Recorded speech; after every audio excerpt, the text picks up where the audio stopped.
Subscribe to YouTube channel and follow on Facebook page at Dr. Zabby's Talk Show.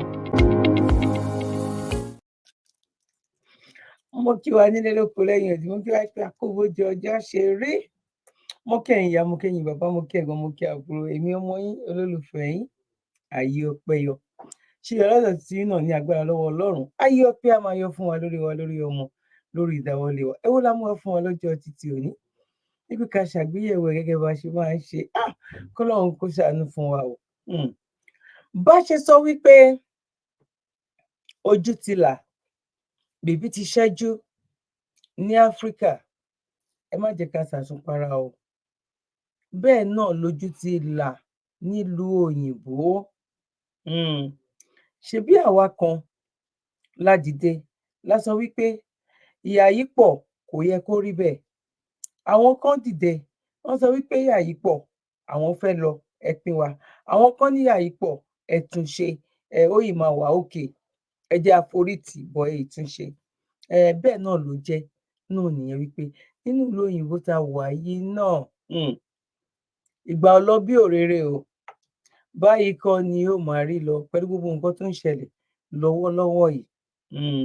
Fídíò kan wà níbí báyìí tèmi àti yín tẹ máa jọ gbọ́, tá a máa jọ wò, a máa jọ gbọ́, àwa jọ digest ẹ̀, àwa jọ falà sí nídìí wípé because nǹkan tèmi mọ̀ ẹ̀yin ò mọ̀, nǹkan tẹ̀yin náà mọ̀ èmi náà mọ̀, kò dẹ̀ sẹ́ni tó gbọ́n tán. Gẹ́gẹ́ bí mo máa ń sọ pé ìwọ tó bá wà ní 90 years old, wọ́n yìí lè tó bá gba correction ọ̀dẹ̀ lónítọ̀hún. We are learning every day and learn every pleasant day, every minute, every second. La fi máa ń kọ́gbọ́n. Ẹni tó bá dẹ̀ a máa ń fọgbọ́n ọlọ́gbọ́n ṣọgbọ́n ni, you know. Now, tá a bá gbọ́ nǹkan tí ẹni yìí tó sọ, la máa mọ̀ wípé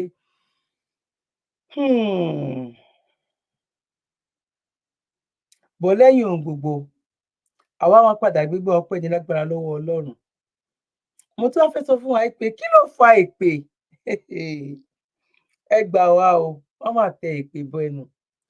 Kí la gbé kí náà jù? Kí ló fa èpè?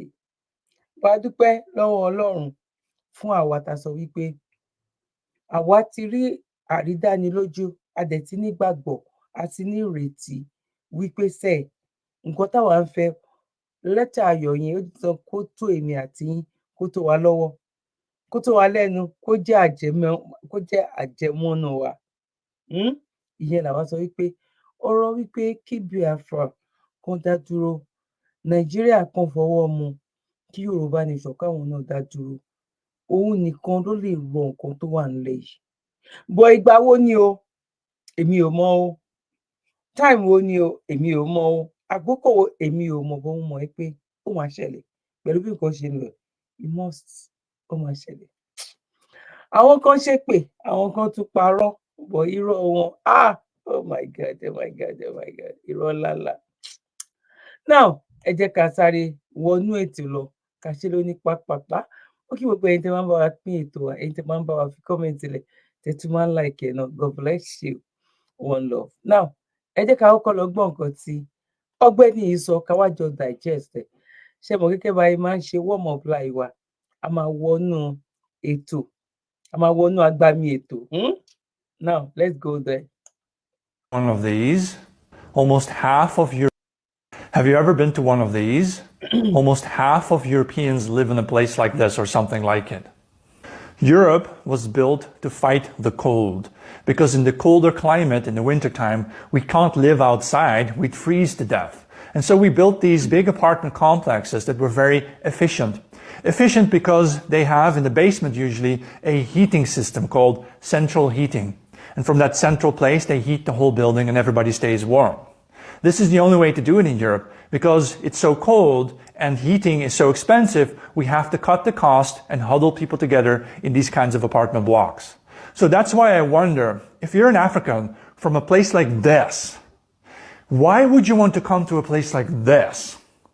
I don't get it. Do you even understand that most Europeans living in these apartment complexes dream every night of making enough money so they can move to Africa and live there?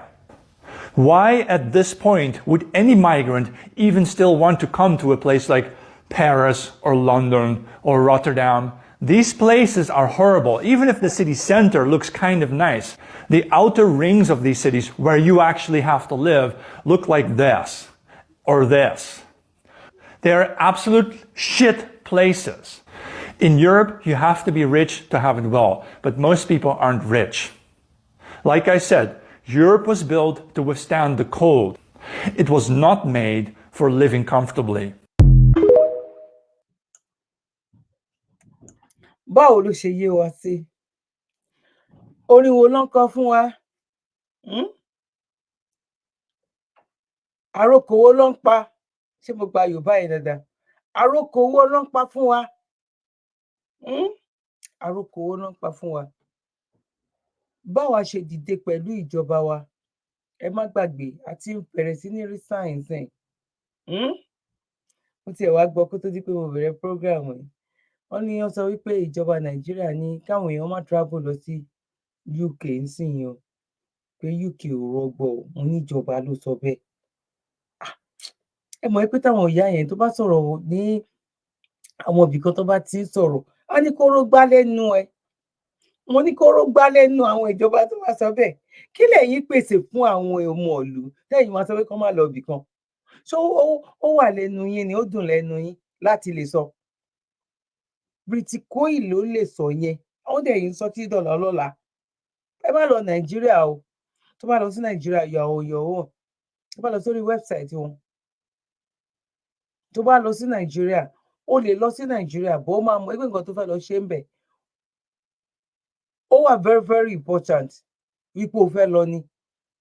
Má lọ wípé bóyá o kàn fẹ́ lọ ṣe fàájì, ìyẹn ọmọ ìlú wọn ni. Bọ̀ tó bá jẹ́ pé wọ́n tó bá jẹ́ ọmọ ìlú onípárí méjì, on your own. Èèyàn kan máa wá sọ wípé ẹ má wá sí UK o torí pé ibẹ̀ ò fara rọ. Ibo ni kán wá lọ o?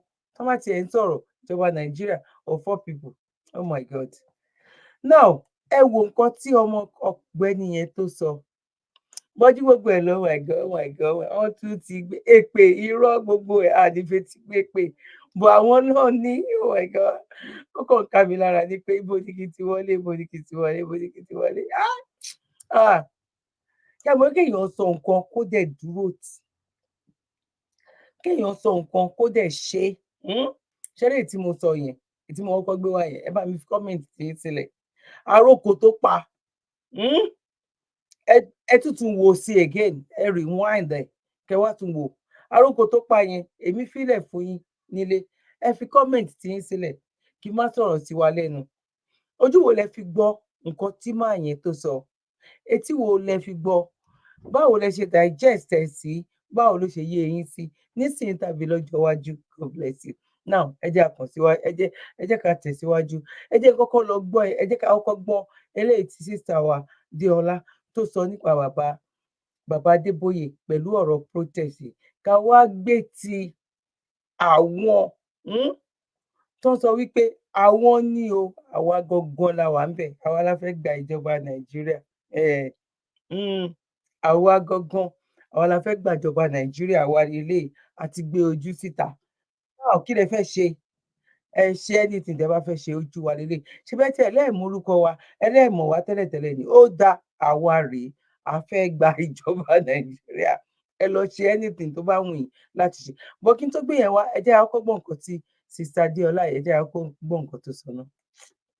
I didn't even write anything. I didn't write any caption. I just uploaded the video. First of all, let me say that there is no Redeemed Church in heaven. You know, FYI, we will all be one. Amen, somebody. So whether you like it or not, I am also a Christian, so I am your sister in Christ. So I won't be, you know. So when you see me talk about the church, I'm not an enemy. I'm not your enemy. I am part of the church. We are all just looking for how Nigeria will be better. And God loves me so much, by the way. Now, this is not the first time that I posted the video of the prayer walk, so I'm well aware that they do this every year. This year, it just coincides with the protest, and I did not write any caption. But then when I saw the crowd that came out to walk with Daddy Gio, when I saw the massive crowd that Daddy Gio commands,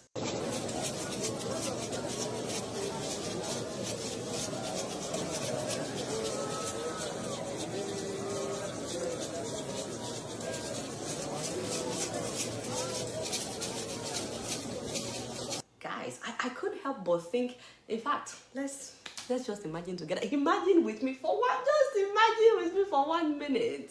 What could happen if Daddy Gio had joined the protest?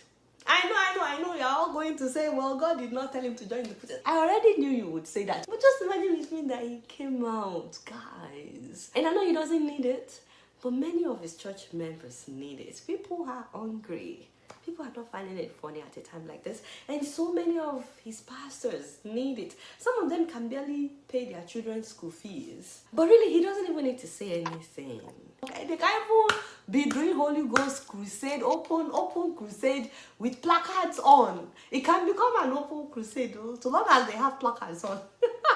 But guys, if someone like Daddy Adeboye comes out, because no policeman will harass him. First of all, do you know that all Redeemed members will find a way to come out en masse? Because they'll be like, if that is out there, what am I doing? And not just that, a lot of the Nigerian pastors, they will come out, they will say, if Adeboye is out there, what am I doing? And guess what? Their church members will also come out. And believe it or not, the government is always afraid of popular people with large followers, like Daddy Gio and some of our other pastors, and not just Nigerian government too, all over the world. Or why do you think King Herod and the Roman governor, Pilate, became fast friends when they saw the crowd that Jesus was pulling?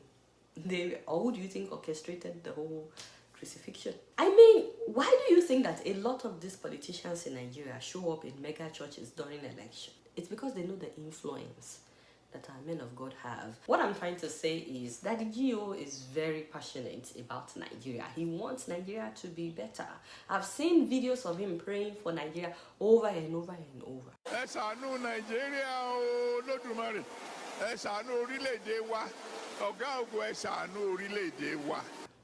But the thing is, he actually has the influence to make a difference in Nigeria beyond the prayers. See, it's very easy not to get involved, okay? Esther never wanted to get involved. That woman did not want to get involved. Her uncle talked to her, she was like, Ṣẹ́gun nǹkan ti sọ, ó ní beyond the prayer. Prayer kan náà fi ṣe bridge. Prayer kan náà fi ṣe system tá ń lò. Prayer kan náà fi ṣe mọ́tò. Prayer kan náà fi ṣe aeroplane. Prayer kan náà fi ṣe microphone táwọn bàbá yìí tó ń gbé sọ́wọ́. Prayer kan náà fi ṣe nǹkan tèmi àti yín tá fi jọ ń ríra wa bí ìgbà tó jẹ́ pé mo jókòó sí ẹ̀gbẹ́ yín níbi tẹ́ ti ń wò mí ni. Prayer kan. 2024, we have to wake up. Ṣé ráwọn kan wà, Ọlọ́run ò ní jẹ́ inú sáré ní wake up yẹn máa bá wọn. Kò yé yín sìn, ọmọ alọ́lọ́run ò ní. Tí bá rí ogúnlọ́gbọ̀n àwọn tó wà bẹ́ẹ̀, I'm pretty sure ṣé ráwọn tó wà bẹ́ẹ̀, ẹ má jẹ́ ká sọ wípé ká kàn sọ pé 1000 ni wọ́n. Mo fi Ọlọ́run búra. Tó bá wá sí ìlú òyìnbó, kán wá lò 10 years nílùú òyìnbó, bóyá 100 ló máa kù lẹ́yìn bàbá yìí. Because wọ́n máa rí wípé no, àṣé prayer kan ló ń ṣe nǹkan, owó kó lọ ṣiṣẹ́, kán pèsè nǹkan, kí ìjọba pèsè nǹkan tó ní ìdí fún ẹ. Òun gangan ni prayer, òun gangan ni prayer point. Wípé kò sí bó ṣe lè ṣe prayer tó, kò sí bó ṣe lè sọ pé ó ṣe prayer tó. Tíjọba ò bá ran ará ìlú lọ́wọ́, kárá ìlú náà ran ìjọba lọ́wọ́, ojú kan náà lẹ máa wà. Kò ẹ lè ẹ́fà sọ fún wọn wípé àwọn people yẹn fi ń ṣe business ni. Including me, 10 years ago, ẹni tó wá wá mi sọ lè mo lè má kí mọ́. Including Sister Adéọlá tó ń sọ̀rọ̀ yìí náà. Ẹ máa rí àwọn ọ̀rọ̀ tó ń sọ lẹ́nu ọjọ́ mẹ́ta yìí. Tẹ́ bá gbọ́ nínú ọ̀rọ̀ tó ń sọ lẹ́nu àtọ̀rọ̀ tó ń sọ tẹ́lẹ̀, ẹ máa mọ̀ wípé nǹkan ti yí padà. 2024 òun là wà yìí. Ní kẹ́lẹ́sìn má ṣe ẹ̀sìn. But wípé nǹkan tó dẹ̀ ń pa àwọn Áfíríkà kù ni wípé oh my God, kí làwọn èèyàn máa sọ? Báwo náà yẹn máa sọ̀rọ̀ mi? Kí náà máa sọ kinní kan? Ẹlòmíì lè máa like mi mọ́. Ẹlòmíì ó lè jẹ́ pé bóyá àgbà tí mò ń ṣe tí mo jẹ́ Muslim sister, tí mo jẹ́ hijab sister, bóyá hijab sister yẹn bóyá torí ẹ̀ ló like mi àbí kí ni máa ṣe? Tí mo gbóró àwọn nǹkan yẹn tó jẹ́ pé òun ní ò jẹ́ ọ kí làwọn ẹbí mi máa sọ tàbí because ó mú inú ara ẹ bàjẹ́ láti lè jẹ́ kí inú àwọn èèyàn kan dùn ni tí ò dẹ̀ kó rí bẹ́ẹ̀. tó jẹ́ wípé ó yẹ kí inú ẹ mọ́ pẹ̀lú ara ẹ pẹ̀lú Ọlọ́run ẹ ni but àwọn Áfíríkà kò rí bẹ́ẹ̀ fún wa rárá. Ẹlòmíì ó máa fẹ́ kú báyìí torí pé kó lè mú nǹkan tó ń fẹ́ múnú ẹ̀ dùn, tó lè mú ẹ̀mí ẹ̀ gùn yẹn, á máa pá mọ́ra títí torí pé mi mọ nǹkan tí ìyàwó mi máa sọ, mi mọ nǹkan tọ́kọ mi máa sọ. Nǹkan tó jẹ́ pé ọkọ ẹ̀ yẹn gan tó bá yẹ bó ṣe yé wọ̀ sí, tóun gan tó bá láìka rẹ̀ á sọ fún ẹ nǹkan tí wọ́n tó ẹ̀ṣẹ̀ tó ìtorí ẹ̀ tó fẹ́ jẹ́ kí ẹ̀mí ẹ̀ kó jábọ́ ní lójijì yẹn, òun máa sọ fún ẹni left to you. Èèyàn ní kẹ́lẹ́sì máa ṣẹ̀sìn. Bọ̀ níbi tí in short bí tí ọ̀rọ̀ Nàìjíríà dé pẹ̀lú gbogbo àwọn pastors yìí, wọ́n ti jẹ́ ká mọ ọwọ́ ọ̀tún yàtọ̀ sí òsì, including àwọn babaláriwo, àwọn aláàfáà, gbogbo wọn pátápátá from A to Z. Because èyí tó dá nínú wọn bóyá ló wọ 1%, bóyá ló wọ 1%. Now, ẹ jẹ́ àtẹ̀síwájú. No, but then he said to her, who knows? Maybe you are even in such a position for such a time as this. And with that, guys, that woman was willing to die just so that her people could be liberated. And she did not die, but she ended up changing the destiny of an entire nation. Guys, this is also a tough time in Nigeria. And in Tokanlomo, people are generally not finding it funny. I'm not saying that we shouldn't pray, but putting action to prayer works faster than just praying. And who knows? Maybe Daddy Gio has all that influence that he has been building all these years. The man is very influential. Maybe it is all for such a time as this. Who knows? I'm just saying Daddy can help in liberating Nigerians. Reverend Martin Luther King was a pastor, by the way. But what do many people remember him for today? It is not the messages that he preached, though, but that he fought for civil rights. He led protests. He didn't sit still. He didn't sit by the side. He didn't say, I'm not getting involved. And because of that, you have so many streets in America named after him. America has a national holiday in honor of this man of God. They talk about him in schools every year during Black History Month.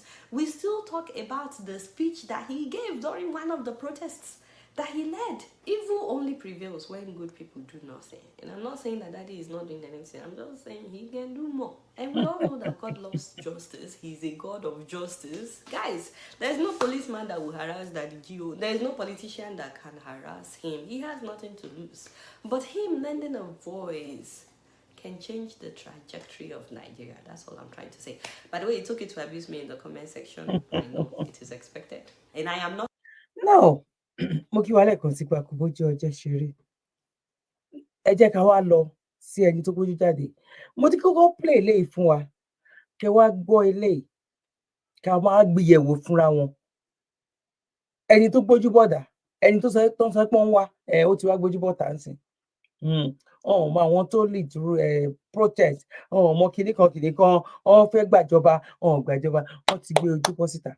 Kẹ́ wá fi compare. Torí mò ń sọ kankan láti ọjọ́ yìí wípé a ní Daddy Gio kán bọ́ síta, kán di microphone mọ́, kán sọ èyí tó ń jẹ́ òtítọ́ ọ̀rọ̀ fún àwọn governors, president, wọ́n máa listen, kán wọ̀nù wọn, wọ́n máa listen. Bọ̀ ìgbà tó jẹ́ pé ojú gbogbo wa làwọn náà ṣe lo Àbújá náà. Rẹ̀mí Tinubu dẹ̀rẹ̀ ọmọ ìjọ Daddy ló jẹ́. Ó yẹ wá sọ fún mi. Rẹ̀mí Tinubu ọmọ ìjọ Daddy ni. Pásítọ̀ náà ni Rẹ̀mí Tinubu. Ẹ béèrè lọ́wọ́ àwọn tó bá mọ̀. Torí àwọn ti kẹ́ran mérò, wàá dúpẹ́ lọ́dọ̀ Ọlọ́run. Lọ́dọ̀ àwọn tó lè gbé ojú jáde, tó lè confront àwọn ìjọba yìí pé yes, enough is enough. Yes. Àwọn tó sọ pé àwọn ń bá Ọlọ́run mutí, kẹ má wá lè gba àwọn èèyàn kalẹ̀ níbi tó ti fẹ́ máa jẹ fún ara wọn ń sìn. Ẹ̀yin tẹ́ sọ pé ẹ ti mọ ibi tí ẹ fẹ́ lọ gbé ní ọ̀run, wípé Ọlọ́run ẹ ti rí. Ọlọ́run ti fi flat yóò ti fi wọ̀n yín. Kọ́lọ́run yẹn má dé wá tí ẹ lè ṣàánú. Ó kàn wá lé kókó. Ẹ̀yin tẹ́ ń bọ́ lọ́hùn, ẹ lẹ́ wá sí UK. Ẹ nígbà winter ni. Mo ní fídíò yẹn lọ́wọ́. Ó yàtọ̀ sí Amẹ́ríkà náà again. ẹ̀yin tó jẹ́ pé just ká tó ṣẹ́jú pé nǹkan tẹ́ bá fẹ́ lẹ́ ń bọ́ lọ́hùn sọ èmi ò lè pè yín bẹ́ẹ̀ o ó kàn lè mú kan náà mo lè sọ mi ò pè yín bẹ́ẹ̀ mú kan wípé ẹni tó bá ṣerú nǹkan báyìí ìka bàbá la máa pe o ìkọ̀ bàbá ò gbọ́dọ̀ lajú ẹ̀ sílẹ̀ tó dẹ̀ ní tí gbogbo ayé dẹ̀ mọ̀ wípé ẹni yóò ní nǹkan yẹn lọ́wọ́ bó ṣe máa ń gbà lọ́wọ́ Ọlọ́run kó mọ̀ wá lè gbà tí ọmọ fún wípé ní ká tó rí next month o gbogbo nǹkan tán ló lè ẹ sọ nǹkan míì ọ̀nà àbáyọ tọ́lọ́run fún mi màá lọ fún wọn gbogbo ayé ni mo ń sọ fún yìí within a week ẹ máa rí wípé solution máa yàtọ̀ torí mo ẹ̀ṣẹ̀ ń bọ̀ láti ọ̀dọ̀ bàbá mi ni according to bàbá Adébóyè Nigeria or Africa wake up 2022 ó tiẹ̀ ti dójú ẹnu everybody níbi tá a ti sùn tí omi ẹnu tó ń dà nínú ẹnu wa yes this is the time yeah let's go there. Yeah. Thank you, sir. Well, Prophet, you led the protest, it was reported, in Jos, Plateau State. As a prophet, the expectation is that you preach messages of love, unity, even hope, which President Tinubu has joined. So you say hope. Ká tó wọnú nǹkan tí prophet máa sọ, ẹ jẹ́ kó sáré lọ gbọ́ ibi tá a pè yín sí ní 10/10 2024. Ẹ jẹ́ ká sáré gbé wá. wọ́n oṣù kẹwàá sẹ́fẹ̀ gbọ́ lọ́jọ́ tó ń sọjọ́ ìbí ọmọ aládìkún lóyè Sunday Adéyẹmọ májàsọ́lá àdìsá aka Igboho ṣá nípa bí gbogbo àwọn ọmọ ẹgbẹ́ ìfẹ́ lọ́dọ̀ àpapọ̀ Yorùbá àti gbogbo ẹgbẹ́ ọmọ Yorùbá lápapọ̀ lábẹ́ ààrẹ wa ọmọọba Adédayọ̀ Fáládé àti igbákejì ààrẹ ọmọ Kẹ́hìndé Àbẹ̀bí tí ń ṣe ìrọ́kẹ̀kẹ̀ ìgbáradì níbàámu pẹ̀lú ìfẹ́ àti ẹ̀mí ìforihàn fàgbékalẹ̀ àyẹ́sí ọjọ́ ìbí Igboho fún tọdún yìí pẹ̀lú àkọlé Dinner with Igboho bákan náà làwọn ọmọ gba ọba òpó ní àgbáyé lálejò Tajudeen Ọlárẹ̀wájú Àjàlá láti wá ṣe àyẹ́sí fún olóyè Ìgbòho lọ́jọ́ náà tí ó wáyé nínú gbọ̀ngàn ńlá ní London Kensington 179-199 Holland Park Avenue London W114UL United Kingdom bẹ̀rẹ̀ látago 7 ìrọ̀lẹ́ ẹlẹ́lẹ́dago 12 òru bákan náà láti ń kí wa kú ìmúrasílẹ̀ ìwọ́de làmìlaka tẹgbẹ̀lẹ́gbẹ̀ ènìyàn tí ó wáyé nílùú ọba 1 million rally in London lọ́jọ́ 12 oṣù kẹwàá tó jẹ́ ọjọ́ kẹta dínà pẹ̀lú Ìgbòho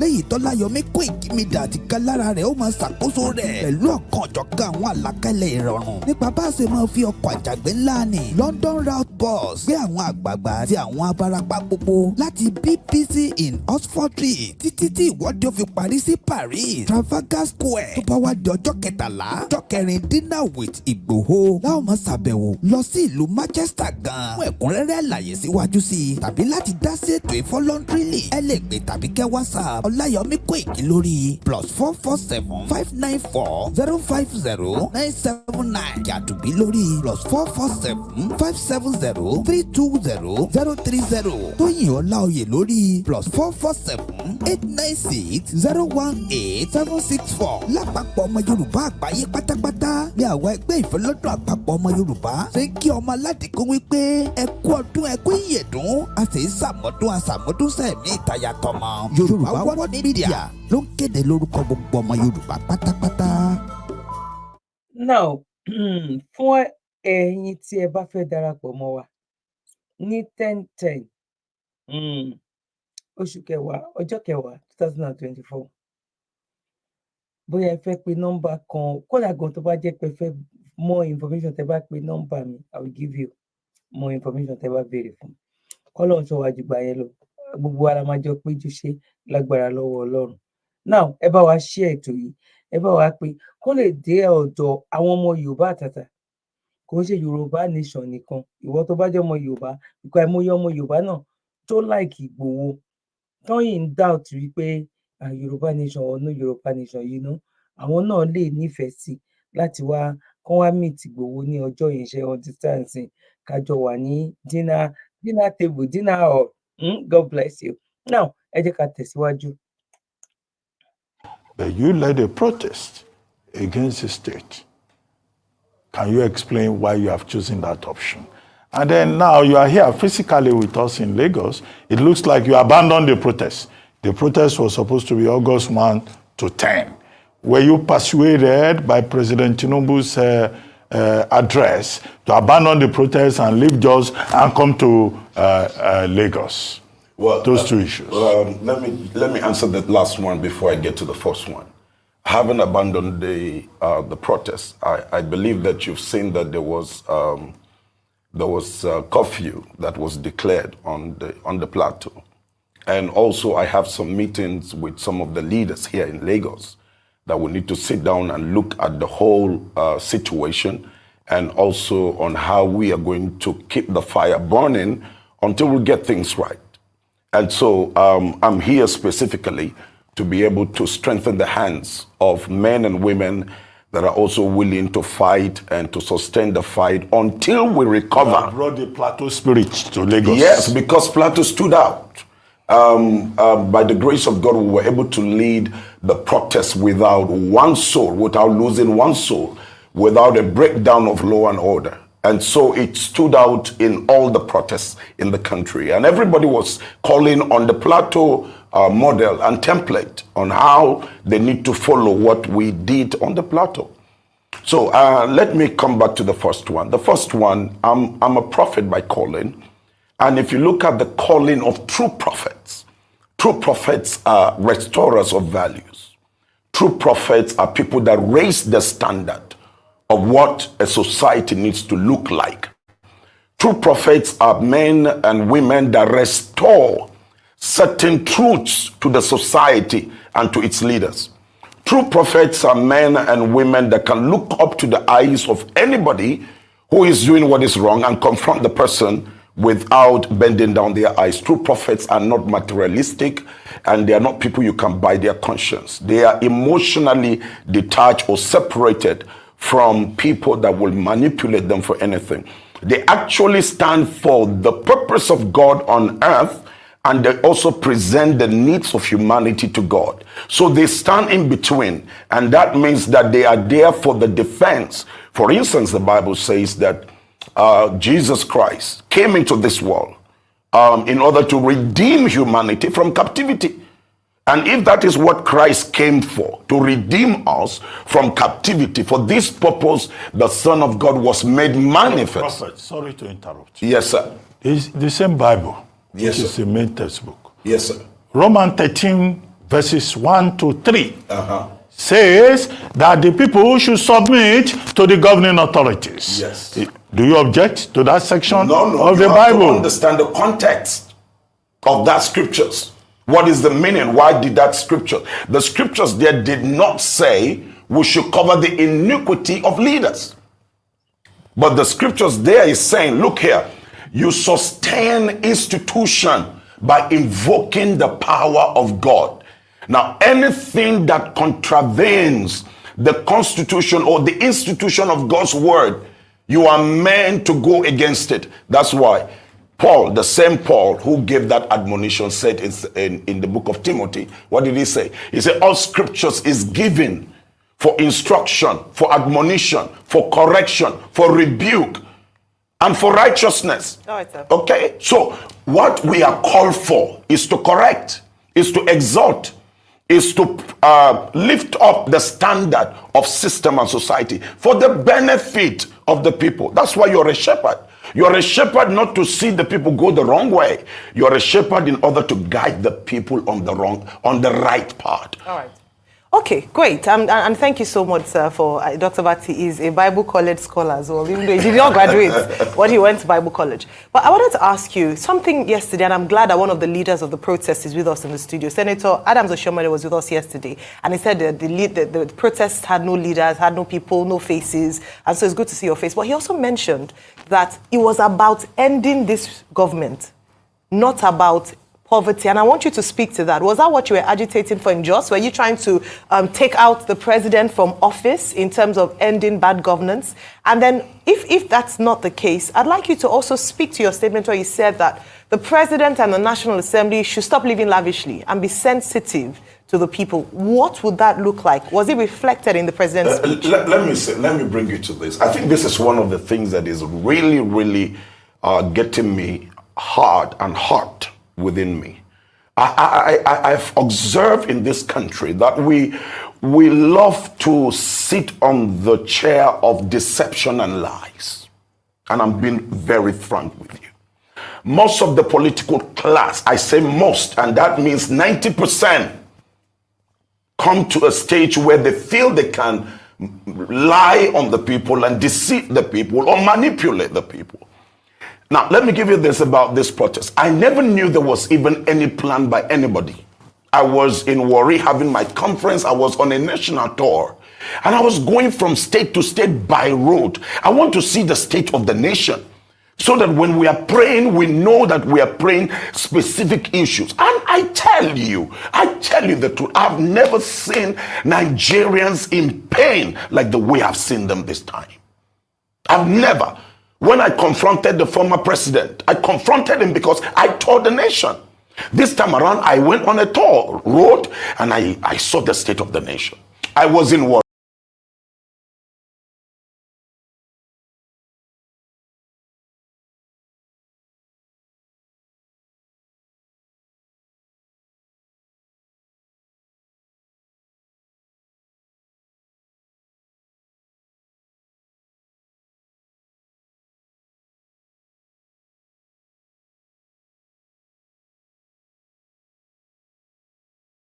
ẹ má bínú, mo ti mute tí mo tọrọ lọ.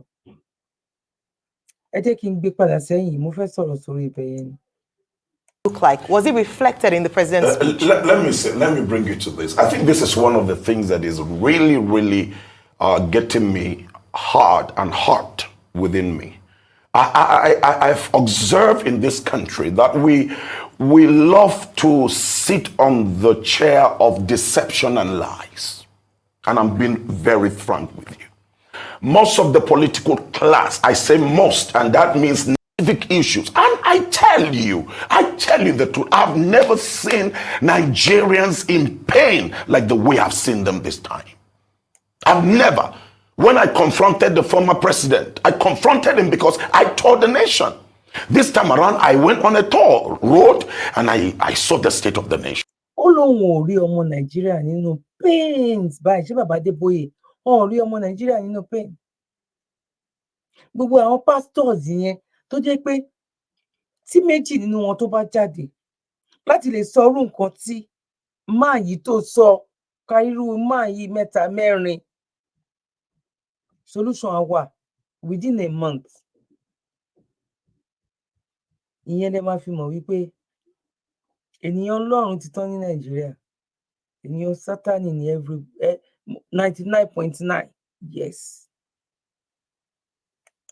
I was in Warri, and God spoke to me to confront the government to do things quickly and put things right. People are suffering, and there are things that just ordinary, let me use the word, ordinary mind should be able to tell you. I'm not well educated, but at least there are simple things that an ordinary person should know. Short-term, mid-term, and long-term goal. What do we do with the pain that we've thrown the people into? This president threw Nigerians into uncommon pain.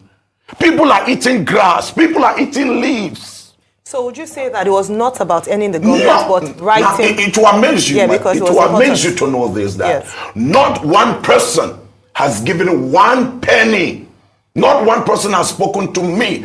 All my chapters across the country, when I called for the protest, I said, if the president do not act on alleviating the pain of Nigerians, we will get on the street. That was when, after that broadcast, a group of young people from Kano, Sokoto, Kaduna, Borno, and all of that, on the Twitter space, over 110,000. I got in there and I heard what the young men were discussing. And that was when I knew that, yes, the North is ready to bring about a change that has never been. Over hunger and the level of poverty and suffering in the land and insecurity. Okay. All right. So you've said all of this, but let me put forward some positions, and I'm sure you can react to it like the government will have put forward. The government is now talking about the fact that foreign forces are trying to take over the nation, which is the Russian flags being peddled around. They are also talking about the fact that they have done a lot. Like President Tinubu said, he has given this, he has given that, he has given 570 billion to the states and all of that. I'm sure if a government spokesperson, when you said people were eating grass, if a government spokesperson were here, it would be like, oh, vegetables is a form of grass.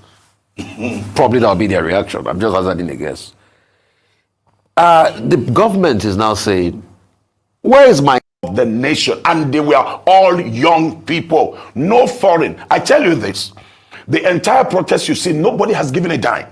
In one of the days, I was just leading the protest. There was a freeze account of some people. They said foreign influence money we don't know about that. It's so surprising to me to hear that people were donating with money and sending from abroad and all of that into Nigeria.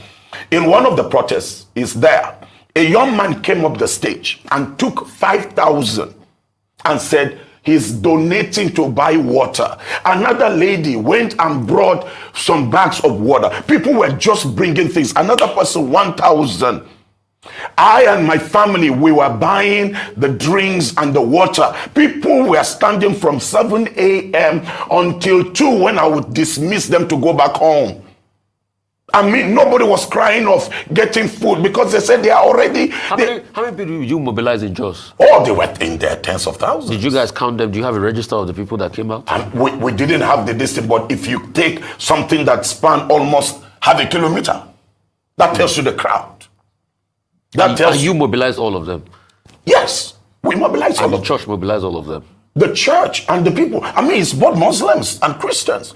It will amaze you. The number of the Muslims, the wall of religious divide that politicians have been using all these years has collapsed in northern Nigeria.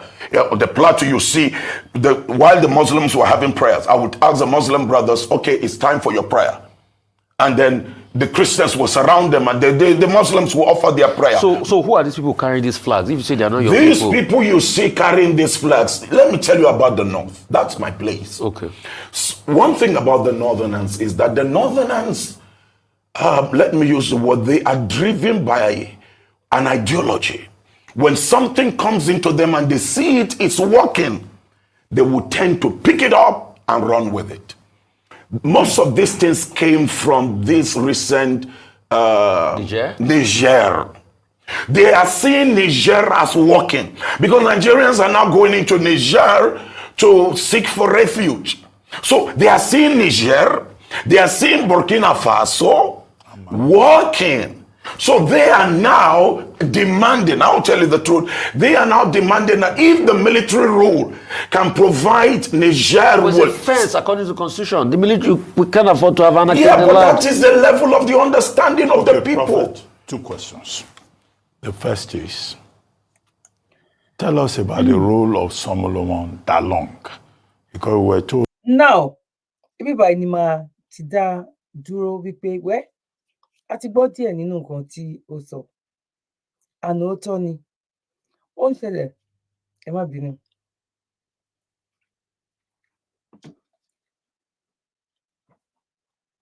Ó ń ṣẹlẹ̀ ní Áfríkà lápapọ̀.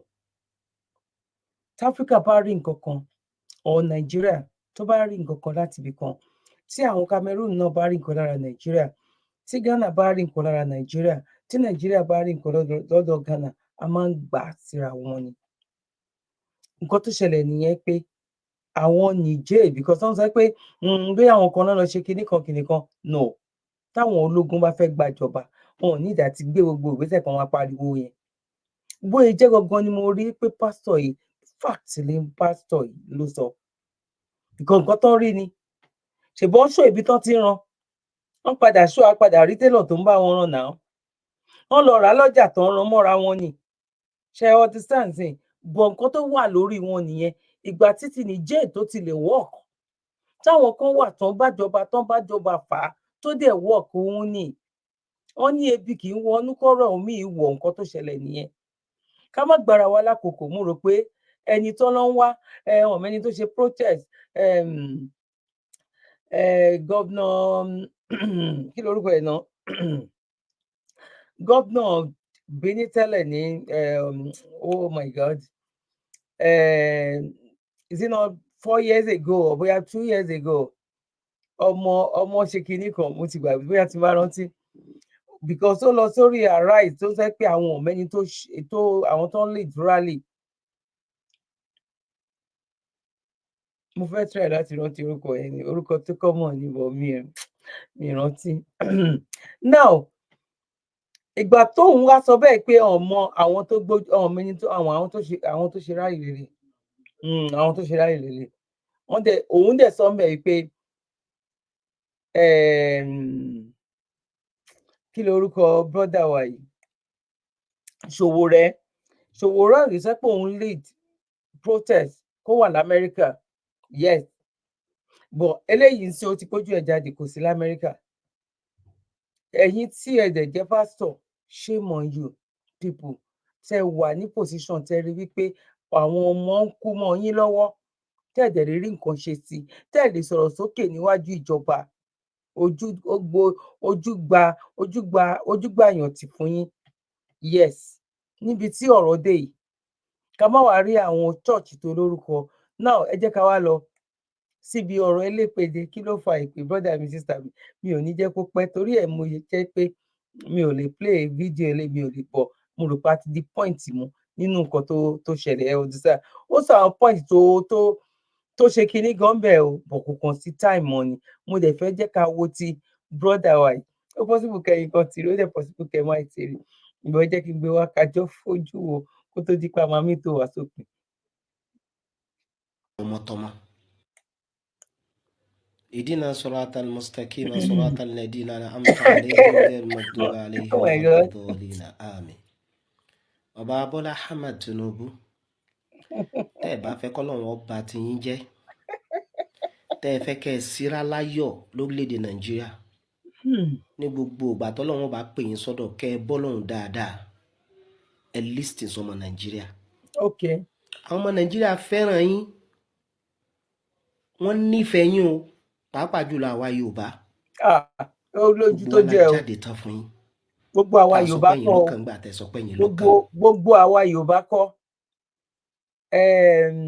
ájì àpìnàrà wọ́n máa ń sábà kọrin kan á ní mo mọ ohun ara mi mo yá àbáyán mi rìn lọ èmi náà máa ya orin ájì àpìnàrà máa ya orin wọn lò mo mọ ohun ara mi mo yá àbá Yorùbá nation lọ ayé ni n ó jẹ mi ò ní jẹ̀yà mo mọ ẹ bá mi parí ohun yẹn voice mi ó ń bá mi fa gan ó ń bá mi fa ó rí i pé mi ò fóun ní rest àjọ ń bára wa fà ni ẹ bá mi manage ẹ bẹ́ẹ̀ tí ò bá jẹ́ bẹ́ẹ̀ ni mo kọrin ju ẹni tó wà àwọn àjò wa yìí lọ ẹ jẹ́ ká máa gbọ́ lọ ó ní gbogbo ọmọ Yorùbá kọ́ àwọn ọmọ Yorùbá kan wà Ọlọ́run fi wá ṣe lára àwọn ancestors wa tó ti lọ òun ni irú àwa ìtapadà wa nídìí àti jẹ́ babaláwo nídìí àti jẹ́ ìyálóṣà nídìí àti jẹ́ pásítọ̀ Ọlọ́run máa ń gba ẹnu wa sọ̀rọ̀ ni Ọlọ́run máa ń fún wa ní òye wípé báwo ló fẹ́ rí torí ẹ̀ náà Ọlọ́run ṣe mú irú àwa kọ̀ọ̀kan náà tó dà wá papọ̀ mọ́ ìrìn àjò yìí ó fún wa ní ojú inú a máa lójú inú àti máa lójú ìta torí àwa kan ti mọ̀ wípé kò sí ọ̀nà bẹ́ẹ̀ o ẹ máa la ẹ̀yin Yorùbá tẹ bá sọ wípé gbogbo ẹ̀yin Yorùbá lẹ́jọ́ ṣe ní bàbá kì í ṣe Yorùbá bọ̀ àwa kan lọ́wọ́ sí torí a mọ̀ wípé ọ̀rọ̀ yìí ò ń sọ̀rọ̀ wípé ó kàn tún mí pé a lè gbọ́rọ̀ pásítọ̀ yẹn tán ni bóyá máa lo ibi tí mo lò dé yẹn máa lò nínú fídíò mi ó make sense gan ni wípé Tinubu gangan ló wà nídìí kínní ṣebí APC ní tẹ́lẹ̀tẹ́lẹ̀ ó rí nǹkan tí búbù tó ṣe nínú ìjọba ẹ̀ náà kò prepare ni wọ́n wá sọ pé ọdún kan ni oh my God orí pásítọ̀ tá a ẹ̀sìn sọ orí ẹ̀ wá gbọ́ pé orí pé bí alájọ Ṣómólú àwọn kan ọdún kan ló ṣe ọdún kan ní kinní kan kò bá Tinubu jẹ ọjọ́ ṣèjọba kò ọjọ́ ṣe kinní kan no àwa tá a sì nínú ìjọba yìí gan a mọ̀ wípé wọ́n ti jẹ̀bẹ̀ pa òdebẹ̀tà débẹ̀ bẹ̀rẹ̀ sí ní pín owó irọ́ ńlá kan tiẹ̀ tó wá ń gbé jáde ẹ wò oh my god ẹ jẹ́ ká gbọ́ kan tí brother yìí sọ náà. òǹkàlùkù dúró tán especially mi yìí Alhaji Ibrahim Labaika Gausu Zaman mo jáde tán tọmọtọmọ tìyàwó tẹbítẹbí mo jáde tán àrònú pé irú tẹlifíṣàn wa lẹ́sàn ni bàbá Bọ́lá Ahmed Tinubu ara ní ayé billahi la ilaha illa huwa tòun ti tọrọ kọ́bọ̀ táwọn arí táwọn rò pa alẹ́ rí jẹ alẹ́ dájọ kò síjọ́ tí n bá fẹ́ repo tẹ́mi mi fẹ́ ṣépèlé yín kò síjọ́ tí n bá fẹ́ ra nǹkan fọ́mọ mi tẹ́mi mi fẹ́ ṣépèlé yín ẹ wá ní àròjú ká ṣe sùúrù ká fọkàn balẹ̀ ṣé fọkàn balẹ̀ ìyá tẹ́ ẹ fẹ́ fi wá lọ́kàn balẹ̀ ní bàbá Bọ́lá Ahmed Tinubu wákàtí mi àtọmọ mi dá nígbà tá à ń múra àti selection tá a dá fún yín ni wípé aṣíwájú for president o ebi ń pa wa kò sí yẹn mọ́ bí Tinubu bá di president o ara yóò dẹ̀ wá lọ́rùn gbogbo wa gbẹdẹmukẹ ẹ sì dójú tì wá ẹ dójú tì wá ẹ̀dá lẹ́nu ọ̀rọ̀ pàápàá jùlọ ní state tiwa ẹ dójú tì wá ẹ̀dá lẹ́nu ọ̀rọ̀ torí pé ọmọ Kwara jẹ́ ọmọlúàbí ni àwọn ọmọ Kwara àfẹ́ràn wàhálà àti wípé ọba Ìlọrin gbogbo wa ni wọ́n ń kìlọ̀ fún àwọn ò fẹ́ wàhálà àwọn ò fẹ́ kí nǹkan kan ṣẹlẹ̀ òun ní kí ṣe pé ará Ìlọrin ló jìyà ará Kwara náà jìyà bàbá Bọ́lá Ahmed Tinubu agbára tẹ́ ẹ lò lójú ẹsẹ̀ tọmọ Nàìjíríà fi kó sínú ìdààmú tá a fi kó sínú wàhálà ẹ lo agbára yẹn kó tó pẹ́ jù kára fi dẹ ọmọ Nàìjíríà o ara ní àwọn èèyàn tẹ́ ẹ bá fẹ́ kọ́lọ́hún ó fi ara níyín ẹ tètè túwọ́ nínú gbogbo tọmọ Nàìjíríà ń fẹ́ tí tó bá jẹ́ pé mùsùlùmí gidi ní ẹ̀yin àti vice president yín rò pé mùsùlùmí ni yín tó bá jẹ́ mùsùlùmí gidi ní yín mùsùlùmí kan èrí kára mọ́ ní ọmọ ìyá rẹ̀ kódà ẹni tí èso ọmọ ìyá rẹ̀ mùsùlùmí kìí fẹ́ ẹ bẹ́ẹ̀ kára mọ́ ní kó mọ́ kérora kíyàn mọ́ listing sí ẹ̀ ń lọ Mọ́kà ẹ rí bí Saudi ṣe ń treat àwọn ọmọ ìlú wọn àtàwọn àtàìsàn ọmọ ìlú wọn tá a bá lọ sí hajj ẹ sì bẹ̀rù Ọlọ́run ẹ sì dójú ti gbogbo APC látòkè délẹ̀ ẹ dójú ti gbogbo ọmọ Yorùbá látòkè délẹ̀ ẹ dójú ti Islam gangan tá a ní muslim ṣé báyé mùsùlùmí ó ti rí ni bí ìjọba mùsùlùmí ó ti rí. ò dojú ti àwa kan o bàbá oníbàbá ò dojú ti àwa kan ẹ má parọ́ mọ́ bàbá ń bàbá o àwa ò rán bàbá níṣẹ́ ẹ̀yin lẹ rán bàbá níṣẹ́ ẹ̀yin lẹ dojú tira yín tẹ̀lé dojú ti bàbá tí bàbá dojú ti yín àwa rèé ọwọ́ mi máa rẹ o funfun nẹ́nẹ́ ọwọ́ mi máa rẹ o funfun nẹ́nẹ́ ọwọ́ tèmi lélẹ́yìí funfun nẹ́nẹ́ ni èmi ò sọ tẹ́lẹ̀ mi ò bọ̀ èmi lè fogún ẹ̀gbá rí èmi ò sí lára àwọn tó rán bàbá mi dẹ̀ sí lára ẹni tó ti bàbá pa bàbá ti róko ikúnlẹ̀ kó tó gbin ẹ̀pà sí tàbá wá rí àwọn òpònú afọ́fúngbẹ́mu wájú mọ́ yẹn ń sọ nìyẹn tó ń sọ pé ṣe bọ́dún kan ló ìlò wọ́n ti ṣe àwọn nǹkan kan sìn yìí o wọ́n ti ṣe àwọn nǹkan kan sìn ó máa di lẹ́yìn fídíò eléyìí ẹ máa rí wípé wọ́n ti ní plan wọ́n ti bẹ̀rẹ̀ sí ní jókòó papọ̀ ńsìn kí ló ń dẹ̀ fẹ́ fi ṣe ṣẹlẹ̀ gẹ̀ẹ́sì fún campaign torí by fire by thunder wọ́n ti mọ̀ wípé táwọn ọba wá sáré gbà àwọn nǹkan kan jáde ńsìn tó bá tiẹ̀ wá jẹ́ pé wọ́n fẹ́ lo ẹsẹ̀ débẹ̀ wọ́n ti mọ̀ pé àwọn èèyàn wá ti sọ́bọ̀ ńsìn ṣeéṣe àwọn èèyàn ti dín irin sìn láti ṣẹ́kọ̀ yìí sí torọ́ bìlífù wípé tí ensars yẹn ó ti kọ́ gbogbo àwọn èèyàn lọ́gbọ́n gbọ́n rí wípé pẹ̀lú bọ́n ṣe lọ́ pa wọ́n gan wọlé ìyẹn gan lẹ́rú máa bà wọ́n wípé ojú táwọn òye òṣojú last year kò ń ṣojú 2 years ago kò ń ṣe 10 years ago ẹ jẹ́ àgbé nǹkan mi jáde wọ́n fẹ́ máa divert yín ẹ̀yin tẹ́ wà nínú wọn Nàìjíríà another level ń sìn so that tó wá di pọ́n fẹ́ campaign ẹ tún lè máa ṣèbọn tẹ̀ ti ṣe léyìí ṣèbọn tẹ̀ ti ṣe tọ̀hún ṣe tó bá wá wọlé ẹlẹ́ẹ̀kejì yẹn ìgbà gangan lè máa wá pọ̀ gbogbo ẹ̀ kò sí nǹkan kan tá a lè fi wé nǹkan kan sẹ́ ẹ̀ no going back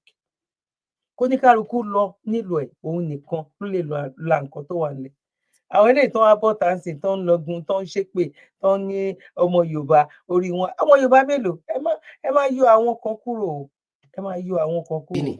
gbogbo ẹ̀yin àfẹ́ ẹ má dákẹ́ gbogbo ẹ̀yin àfẹ́ ẹ má dákẹ́ ẹ ràn wá lọ́wọ́ ẹ ṣàánú wa ìnira yìí pọ̀ ara ní àwọn èèyàn àwọn ìyàwó ilé ń tọrọ 2,000 3,000 síbẹ̀síbẹ̀ kí ló ràn àárín epo ní 1,000 naira per litre ẹlòmíín ta tiẹ̀ ní 800 ẹlòmíín ta tiẹ̀ 900 ẹlòmíín ta wọ́n kàn ń kálukú wá ń tan torí àṣẹ tẹ́ ẹ pánjọ́ náà lọ́hùn wípé ẹ yọ subsidy ẹ má fún gómìnà kankan lówó subsidy kankan mọ́ ẹ má subsidize gbogbo tọmọ Nàìjíríà nídìí tẹ́ ẹ bá fẹ́ síra láyọ̀ kílẹ̀ tó fẹ́ kọ́ lọ́hùn ṣe fún yàrá ha kún mọ́ta káàzó atazori tó mọ́lẹ́ máa kọ́ ọ̀bìrà ṣẹbẹ́yìn àtìyàwó yín fọ́ǹbù pé kò sí tẹ́ ẹ̀ nítan owó lẹ ní gbogbo nǹkan lẹ ní kí ló dé ìmọ̀ lẹ́ ń kówó lọ ọdún mélòó gan ló kù fún.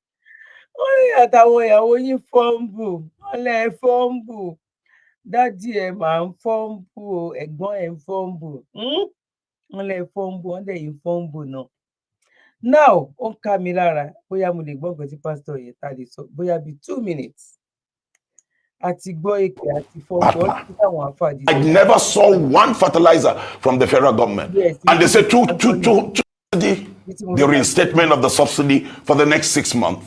Why we fix the CNG kits and what have you, the apologize to the Nigerian people that Mr. Chief So I tell you, he's an amazing, amazing soul. I mean, he got to know about the broadcast and that I made in Warri. And when he got into these spaces, he discovered that the young people were discussing about that broadcast. And so that got him passionate about, okay, if this is it, he's going to be part of it. And I tell you, he has done a lot in shifting the minds of the Northerners, majority of the Northern youth, from the violent part of protest to a peaceful part of protest. He's a great soul. Number two, he came out to apologize to the Nigerian people that I was part of a government. We promise you that this is what we're going to do. But I feel so bad that we did not deliver. And I'm sorry. And he apologized before the entire crowd. That is what leadership is all about. And I tell you, if we can have few. That's not Tinubu, that's Buhari. Yes, that's Buhari, but he was part of a government. He was part of APC. This was what they promised, but this is what they brought on the people. So one thing with leadership is to own up your irresponsibility or your failure. Let me come to the presidential address. I mean, that was, to me, that was out of point. I was expecting, Mr. President, there is no protest that has given such a long notice like this protest. And I was expecting the president to come out, let me give you this, on 4 things. Quickly. Number one, my government, I have heard your cry. My government immediately will work on the subsidy, the reinstatement of the subsidy for the next 6 months. Why we fix the CNG kits and what have you, the convertible centers across the nation. That's number 1 point. I'm giving directives that in the next 7 days, you can take me on ABC. All right? On agriculture, I am instructing the Minister of Agriculture immediately to deploy all the instruments that are required. Number one, there are crops that you can grow them in 1 month. There are crops you can grow them in 60 days. There are crops you can grow them in 90 days. Cassava of 90 days, rice of 90 days, corn of 90 days, apart from the vegetables. Apart from the land where we are having issues with security, there are still land where people can cultivate not GMO product, but our real agricultural plants or products. And so in the next 3 months, Nigerians, you can take me up. We're going to have this number of food supply. I am instructing the military and the armed forces to give a cover to farmers to protect them in the farms. That is what we were expecting. I heard that fertilizers were released. Sir, I bought 450 plots of land in the city of Jos in order to distribute to families to farm this year. I bought a bag of fertilizer for 40,000. I never saw one fertilizer from the federal government. And they say 200 trucks. Did you see rice? I never saw They anything. sent rice. I know nothing was there. All right. Okay. So let me come in, and this is really important. So so the last two. Yeah, let me take you on the third one. The third one on the electricity tariff. This thing is biting hard on manufacturers and producers. And so what he needed to do is, okay, on the electricity tariff, we're withdrawing this tariff for this period of time. Until we get our acts together, then we're going to implement the electricity tariff.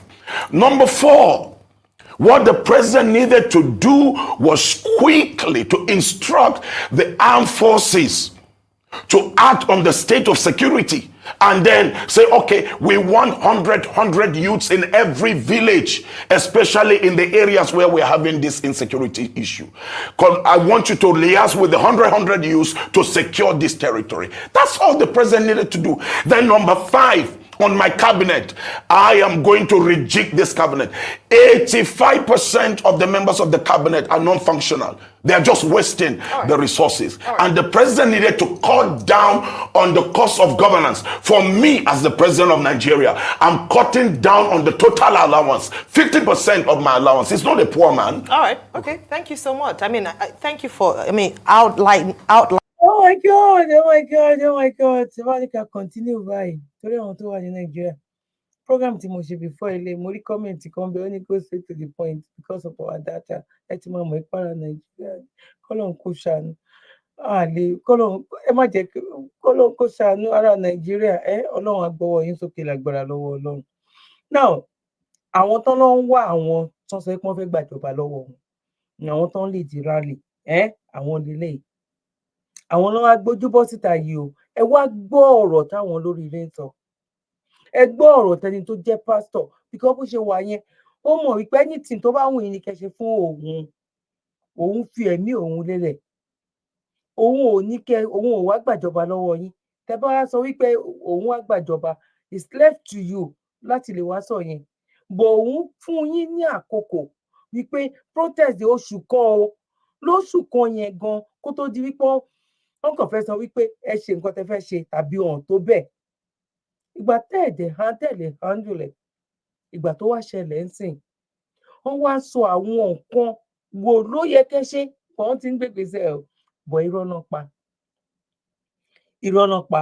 Ìyẹn ti nú ẹ́písòdù mi. Wọ́n kí wa lẹ́ẹ̀kan sí pé akúbójú ọjọ́ ṣe rí, kò sí nǹkan kan tó lè ṣe nǹkan kan. Yorùbá nation nìkan oní solution títí wa o. Ṣé rí gbogbo nǹkan tó ń sọ yẹn? 80 years ló máa fi ṣe rabaraba yẹn. Ṣó ti eyín sìn? Ẹni tó bá tún máa gbé fún náà, bóyá mo máa lọ nìyẹn tí tó máa fi wọlé. Pátápátá, Ọlọ́run á wá gbé Yorùbá nation, Ọlọ́run máa gbà wá dìde ni. Torí tí bàbá Bọ́lá Ahmed Tinubu, mo ní kó fi ṣe the most expensive champagne kó fi Nàìjíríà ṣe. Tó bá gbé sílẹ̀, ẹni tó tún máa gbà ń kọ́. Ṣe bí ìjọba tiẹ̀ ló wà ńbẹ̀ ń sìn. Ẹ dẹ̀ má gbàgbé pé àwọn ọmọ Ìgbò ọwọ́ wọn ò ní bá o. Ojú ló fi rí ètè wọn ò ní bà. Wàhálà lè ní wàhálà lọ́la. Òun nílùú yẹn máa lọ fún. But àwa by fire by thunder, Ọlọ́run á yọ wá kúrò nínú oko ẹrú tá wà. Ìyẹn àwa ọmọ Yorùbá. Bó ṣe máa rí nìyẹn, mú kí wá lẹ́ẹ̀kan sí papọ̀ bójú ọjọ́ ṣe rí. Ẹ bá wa pín ètò yìí, ẹ bá wa fi comment tí náà sílẹ̀. Tó bá jẹ́ nígbà àkọ́kọ́, ẹ má gbàgbé láti subscribe. Orúkọ mi ò tí yí padà, Dr. Zabby Ayé Ọpẹ́ Yọ. Ṣé lọ́dọ̀ títí náà ní agbára lọ́wọ́ Ọlọ́run. Ayé ọpẹ́ a máa yọ fún wa, lórí ọmọ, lórí ìdáwọ́lé wa. Òun là yí ọpẹ́, òun ló máa fi máa yọ. Ẹ lọ wo program wa ní orí Àjùlọ TV. Mo busy gan-an, mi tiẹ̀ tí ṣe, in short, busy. Ẹ máa róhùn mi, mo manage, ẹ bá mi manage. God bless you. One love. Bye for now. You're welcome. Kindly subscribe to YouTube channel and follow on Facebook page at Dr. Zabby's Talk Show.